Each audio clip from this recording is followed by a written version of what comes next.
ายดีมึงกัดตายกองนี่แม่อีห่านี่หน่อย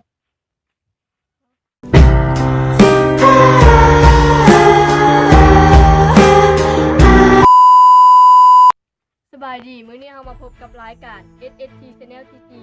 มื้อนี้เราสิไปซ่อนกุ้งในหนองของประตูค่อยซึ่งเป็นมูลของลาวเนาะแต่บ่เป็นมูลมังมรดกใดขี้ลาวแต่มื้อนี้เรามีตัวแทนมาซ่อนกุ้งคนละกิจเนาะคือ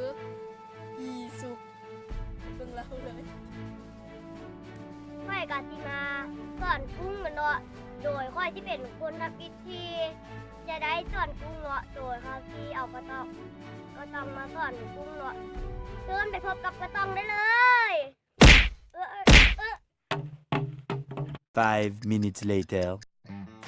เนาะเขากำลังที่ไปเนาะย่างไปตามแคมป์หนองไปหาบอลโฮม แม่นเพราะว่าเขาต้องซ่อนบอลห่มเพราะฉะนั้นงานนี้มีดำแน่นอนเองไหนก็ต้องดำอยู่ดีแหละเนาะเขาก็ต้องเอากระตุกน้ำนำเพื่อมาใส่กุ้งเนาะบางทีตักได้หอยก็ใส่หอยกันน้ำโอเค ค่อยกะสิมาเริ่มตักเนาะโดยเขาตักเขากับเปลี่ยนกันกระตุกตาเนาะเพราะว่าตอนแรกเขาตีกันอยู่ดีเนาะก็สิมาเริ่มตักกันเลย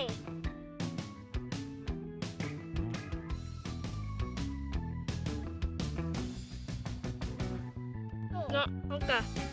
ตักได้ต้นมะขีหินนี่กุ้ง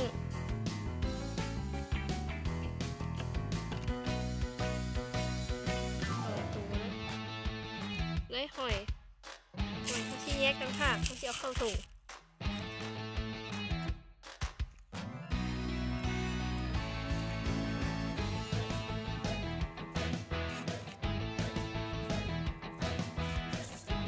ตอนนี้ค่อยก็ได้มาเนาะประมาณ 3-4 ตัวนี่เลยเนาะ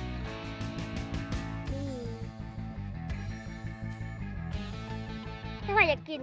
ก็มาบ้านข่อยเด้อบ้านข่อยอยู่บ้านบ่อนางงัว